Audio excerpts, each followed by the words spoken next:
sociales, pues estamos en condiciones casi de subdesarrollo, a pesar de la Constitución, que tiene bastantes artículos cuya sonoridad o cuyo texto suenan bastante bien en principio. Si leemos los artículos del derecho a la sanidad, del derecho al medio ambiente, del derecho a la cultura, y no digamos ya el derecho a la vivienda, como se ha mencionado, bueno, es que en algunos de sus textos son una Constitución muy avanzada para su tiempo, y visto hoy, 35 años después, resulta una Constitución, y sus textos, el artículo 47 es pre-revolucionario, porque está ordenando al Estado que impida la especulación y que la acción urbanística revierta en la colectividad, además que garantice una vivienda digna para todos. Yo lo que me pregunto es, entonces, el artículo 47 de la Constitución, ¿qué ha pasado? ¿Forma parte del ordenamiento jurídico?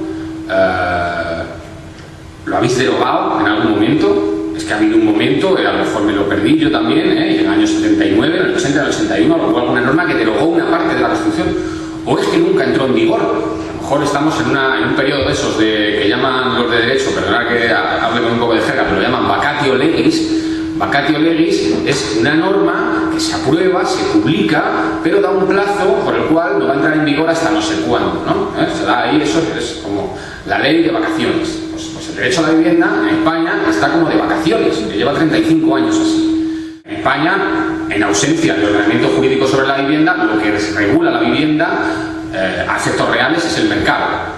Además, como se ha favorecido el endeudamiento para el acceso a la vivienda y se ha favorecido la vivienda en propiedad, de alguna manera las entidades financieras, por medio del sistema de hipotecas, de financiación, endeudamiento a largo plazo, se han colocado como los auténticos, no sé cómo denominarlo, pero o sea, ellos deciden si tú tienes vivienda o no tienes vivienda. Tú vente, pide un préstamo, vamos a ver en qué condiciones, y te lo doy o no te lo doy, y en función de eso tendrás derecho a la vivienda. Habría que decir que eso no sería posible sin un poder político que ha vivido en connivencia con ese poder inmobiliario y ese poder financiero, y en ocasiones que ha sido cómplice directamente, acordando leyes, fomentando el endeudamiento, fomentando el sistema financiero. Acordar de aquellas frases de estamos en la Champions League del sistema financiero. Esa alianza que recorre además el país de abajo arriba y de arriba abajo, va desde las concejalías de urbanismo hasta los ministerios de economía y competitividad ahora.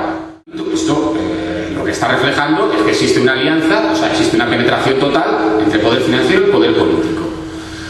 Eso es lo que pasa en la realidad, por mucho que la Constitución hable del derecho a la vivienda, o sea, que tenemos un derecho sobre el papel y en la realidad tenemos una mercantilización de ese derecho. Además, ese sistema o esa alianza ha generado su propia alternativa a lo que sería el derecho a la vivienda, que son los sistemas jurídicos de endeudamiento y qué pasa en caso de que no pagues.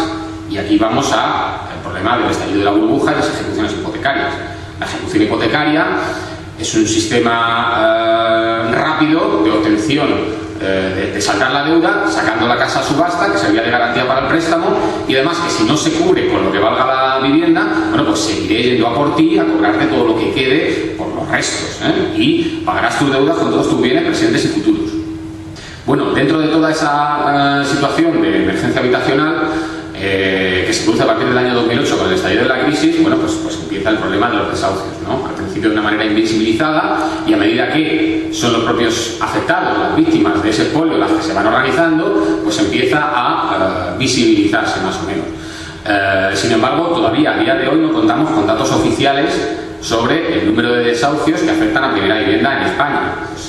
Es una expresión más de que en España el derecho a la vivienda bueno, pues sigue sin entrar en vigor, porque si estuviera en vigor el derecho a la vivienda, el Estado tendría la obligación de medir el impacto que sobre el derecho a la vivienda tiene la crisis de las ejecuciones hipotecarias. Se habría abierto una oficina de atención a víctimas y habría, por lo menos, abierto un registro para tener unos datos oficiales, y en base a esos datos oficiales luego adoptar políticas. En medio de ese marasmo van apareciendo organizaciones como, por ejemplo, la plataforma Afectados por la Hipoteca, que se dedican a intentar ir paliando los daños, en el sentido de, bueno, pues vamos a ver si podemos parar un desahucio. La campaña Stop Desahucios, que empezó en noviembre de 2010, si mal no recuerdo, bueno, pues un poco ha ha pinchado en vena, en el sentido de que se ha expandido muy rápidamente porque ha reunido 3 requisitos, en mi opinión, que podrían ser otros, pero 3 requisitos muy importantes. Uno, es un acto de protesta, básico, oye, pues se protesta, la gente ahí delante de la casa está diciendo esto es injusto. 2, es un acto de desobediencia civil, en la medida en que se está desobedeciendo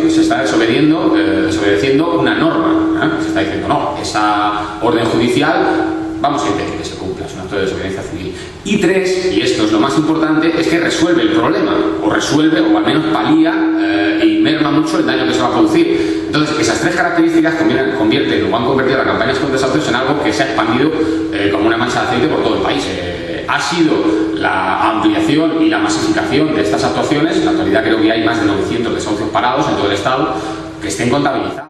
Pues esas características, desobediencia, protesta y resolución de problemas concretos para la población, es la que hace que hoy parar desahucios esté bien visto, ¿no? También quería destacar, por mi condición de abogado, no me quería dejar tampoco de lado un poco por así decirlo, el frente jurídico, ¿no?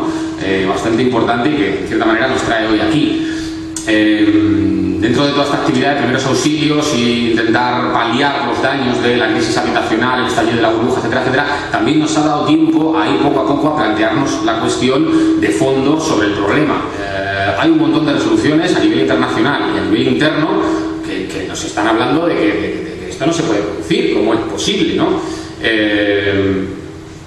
Como decía Vanessa, incluso el Tribunal Europeo de Derechos Humanos, que ya es un órgano, ya es un tribunal, ya es un órgano que tiene capacidad coercitiva sobre los estados y capacidad de obligarles a cumplir, viene diciendo que si se desaloja provocando personas sin hogar, pues estamos ante una violación de derechos humanos. Porque el Tribunal Europeo de Derechos Humanos lo que juzga es sobre violaciones de derechos humanos, no juzga sobre la ordenanza o sobre derecho civil o sobre derechos de los consumidores, juzga sobre derechos humanos. Y cuando hay una sentencia, declara que se ha producido una vulneración de derechos humanos. Bueno, pues si en España tenemos que sucede todo esto, si tenemos esta legislación internacional, si tenemos los tribunales que dicen esto, y si en España se están produciendo desalojos por centenares de miles, pues estamos ante una vulneración sistemática de derechos humanos. No podemos calificarla de otra manera. Si fueran unos poquitos casos serían violaciones puntuales, pero cuando se produce de manera sistemática y además amparada por el ordenamiento jurídico interno en su mayoría, estamos ante una violación estructural de derechos humanos en materia de vivienda.